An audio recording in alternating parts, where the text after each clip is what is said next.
యోగవాసిష్టంలోని వీడియోలో క్రియాస్వరూపం కృతాంత విలాసము, దైవ విలాసం గురించి తెలుసుకుందాం. ముందుగా క్రియాస్వరూపం కృతాంత విలాసం. కాలం యొక్క ఉపాధి భూతమే క్రియ. లోకాలన్నీ సృష్టించేది, సంహరించేది ఈ క్రియాతత్వమే. దీనినే దైవం అని కూడా అంటున్నారు.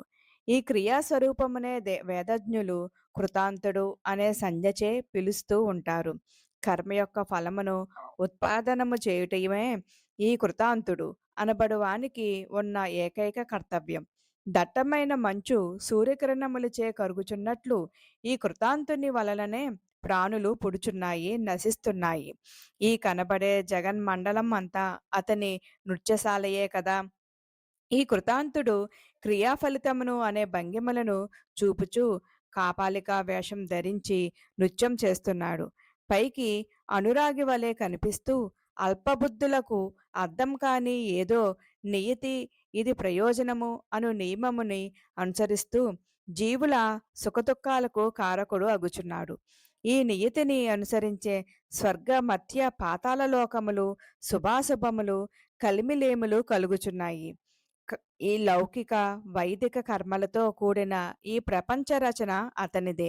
బాలుడు విసుగు విరామం లేకుండా మట్టి బొమ్మలు చేస్తూ నశింపచేస్తున్నట్లు ఆ కృతాంతుడు అసంఖ్యాకములగు జీవులను వారి వారి కర్మ వ్యవహారములను రచిస్తూ పోతున్నాడు. మరలా ఆ కర్మల ప్రయోజములను ప్రసాదిస్తూ సృష్టి ప్రళయములను సాగిస్తున్నాడు. దైవ విలాసం. నియతి, కృతాంతుడు, కాలుడు, మహాకాలుడు వీరి సన్నివేశమే ఈ జగత్తంతా. అట్టి విస్తార సంసారములో ఏ మూలో స్వల్ప ఆయుష్కలమై మేము అత్యంత అజ్ఞానముతో కూడి పడి ఉన్నాము. శరీరధారులమై ఈ దృశ్య ప్రపంచములోనికి ప్రవేశించి ఉన్న మేము దైవము అనబడే ఏమాత్రం గ్రహింపశక్యం కాని ఒకానొక శక్తిచే మోహితులము అవుతున్నాం. అట్టి దైవమను దానికి పూర్తిగా అమ్ముడుపోయి తోలుబొమ్మలు ఆడించువాని చేతిలో తోలు బొమ్మల వలె అస్వతంత్రములమై ప్రవర్తిస్తున్నాము. వన్యమృగముల వలె మూఢులమై సంచరిస్తున్నాము.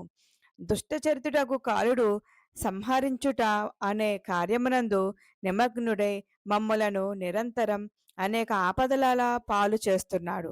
ఇక మేము తరంగాల వెంట పైకి క్రిందకు తేలియాడుతూ కదులుచుండే కొయ్యవలే కాల ప్రవాహంచే దాని ఇష్టము అనుసరించి దొర్లించబడుచున్నాం. ఎంత ఆలోచించినా అర్థం కానట్టి దైవము అనబడు విషయం గురించి అత్యంత భయపడుతూ బ్రతుకుచున్నాం. మేము కల్పించుకున్న మా దురాశలే మమ్ములను అగ్నిజ్వాలల వలె దహిస్తూ దైవము అనే దానికి దాసోహం చేయిస్తున్నాయేమోనని అనుమానం.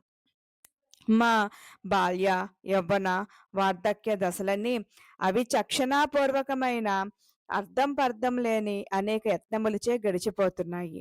ఏవేవో భయాలు, ఆశలు, ఉద్వేగాలు, మూఢత్వాలు మమ్ములను అణిచిపెడుతున్నాయి. చివరకు జరాపతితులమై కాలునిచే మృంగబడుచున్నాము. ఈ కాలునికి ఉచితానుచితములు ఎక్కడా? సద్గుణుడు, దుర్గుణుడు కూడా అతనికి ఒక్కటే. మా దౌర్భాగ్యం గమనిస్తున్నారా మునీంద్ర? ఎంతో సుఖకరములు అని తలచి అనేక ప్రయత్నములచే ప్రోగు చేసుకున్న భోగములే కొంతకాలానికి మా పాలిట దుఃఖహేతువులు అవుతున్నాయి. దైవం యొక్క విలాసం ఏమిటో మేము ఏమాత్రం గ్రహించలేకపోతున్నాం. ఒక్కసారి ఈ లోకాలన్నీ పరిశీలించి చూచినప్పుడు ఇవన్నీ దుఃఖకరములేనని నాకు అనిపిస్తుంది. ఏవేవి పొందిన తరువాత ఈ జీవుడు నేను సుఖిస్తున్నాను అని అనుకుంటున్నాడో అవన్నీ లభించినా అతడు ఏ వాస్తవమైన సుఖమును పొందకయే పోతున్నాడు. ఏది ఎట్లు జరగబోచున్నదో అదంతా దైవం యొక్క అధీనములో ఉండగా జీవుడు దేనిని గురించి సంతసించగలడు చెప్పండి? అయినప్పటికీ అతనిలో ఏదో పొందాలనే తపన మాత్రం ఉండనే ఉంటుంది. అట్టి అంతర్గతమైన ఆరాటమును ఏవేవో ధన, జన, పేరు ప్రతిష్టల వంటి వాటి కొరకే చేసే ప్రయత్నములు అనే కాలయాపనతో కొద్దిసేపు కప్పిపెట్టినప్పటికీ అతని యందు అంతర్గతమైన ఆవేదన సమసిపోవుట లేదు. ఓ మహర్షి, ఏ ఏ పదార్థ జాలమంతా మహదైశ్వర్యమని, మహద్భాగ్యమని ఈ జీవులు భావించి ఆయా వస్తుజాలం పొందటానికి అనేక ప్రయాసలతో కూడిన ప్రయత్నములు చేస్తున్నారో అవన్నీ కూడా నా ఉద్దేశంలో తుచ్చమే అయి ఉన్నాయి. సత్యదృష్టి, దూరదృష్టి, పరిశీలనాత్మక దృష్టి లేకపోవట చేతనే ఈ జీవుడు అనేక మోహములను పొందుతూ అత్యంత ప్రయాసపడుచున్నాడు. ఈ ఆయువును చూద్దామా, అత్యంత చపలమైనది. మృత్యువా అల్లంత దూరంలో అత్యంత క్రూరంగా ఎదురుచూస్తుంది. ఈ జీవుడు యవ్వనము అనే అందమైన తెలివైన మోసకత్తెను చూసి మాన, మద, గర్వాదులు పొందుతూ క్షణంలో విచక్షణను కోల్పోతున్నాడు. కానీ యవ్వనం శాశ్వతమా? కాదు.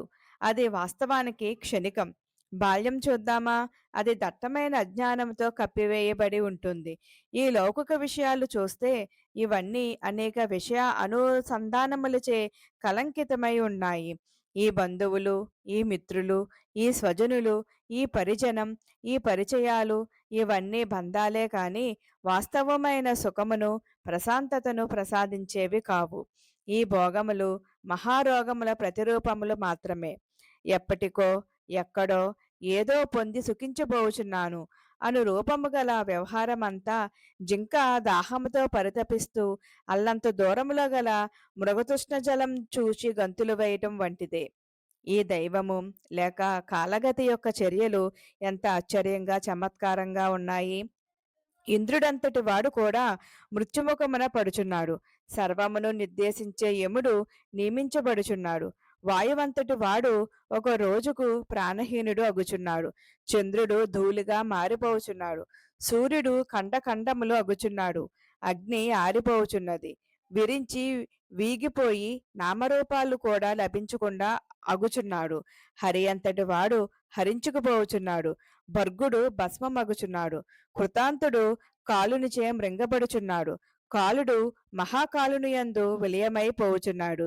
ఏ అనివార్య నియతి దుస్సాహమై ప్రవర్తిస్తోందని అందరూ అనుకుంటున్నారో అట్టి నియతి కూడా విలయించిపోతోంది. ఆకాశమే నిరాకాశమై వినాశనమగుచున్నది. ఇక తుచ్చ శరీరధారులమగు మా బోటు వారి గురించి ఏమని చెప్పమంటారు? మాకు ఆలంబనం ఎక్కడిది?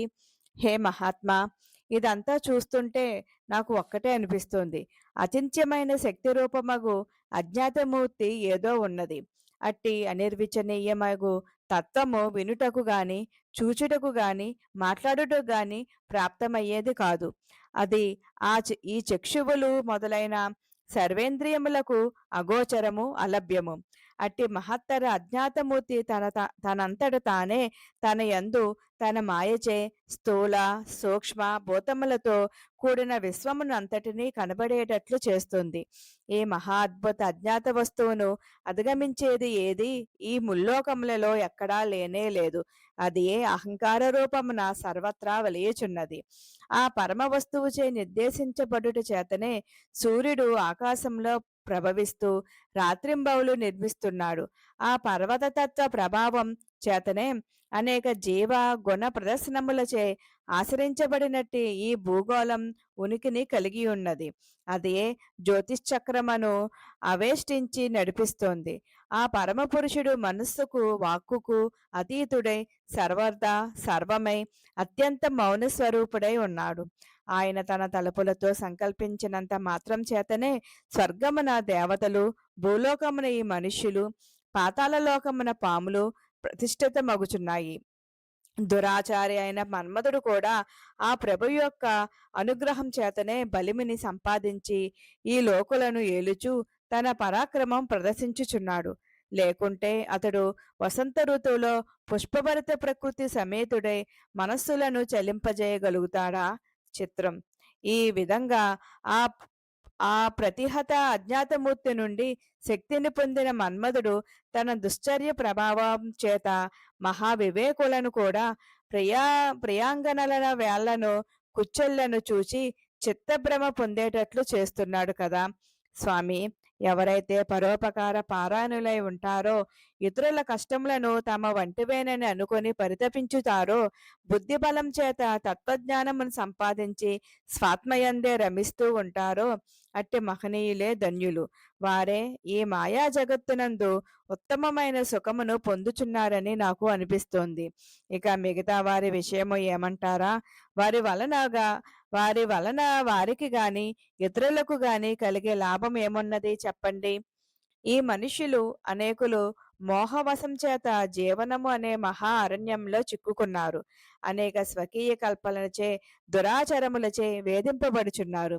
ఓ మహర్షి, ఈ జనులంతా మరలా మరలా పుడుతున్నారు, చచ్చుచున్నారు, అనేక కర్మలు ఆచరిస్తున్నారు. స్వల్ప లభ్యములచే, స్వల్ప ఆశలచే, స్వల్ప క్రియలచే మరలా మరలా ఆయుర్దాయం వ్యర్థం చేసుకుంటున్నారు. వారు కోరుకునే ఫలములన్నీ చివరికి వారికే ఉరిత్రాళ్ళుగా పరిణమిస్తున్నాయి. మూర్ఖపు కార్యక్రమములను ప్రారంభించి వాటి నుండి ప్రాప్తిస్తున్న ఫలముల నుండి మరికొన్ని కార్యక్రమాలను స్వీకరిస్తూ ఈ విధంగా అనేక సార్లు చేసినదే చేయుచు జన్మ పరంపరలు గడుపుచున్నారు. ఈ దుఃఖములను ఈ దుఃఖములకు అంతు ఉండటం లేదు. అయితే వివేకులు, జ్ఞానులు అయినట్టు వారికి మాత్రం అవిద్యాజనితమైన సర్వకామ్య కర్మములు, వాటి ప్రయోజనములు తుచ్చంగానే ఉంటున్నాయి. ఈ ప్రపంచంలోని అమాయక జనుల యొక్క సంచార వ్యవహారం అంతా గమనించారా మునీంద్ర?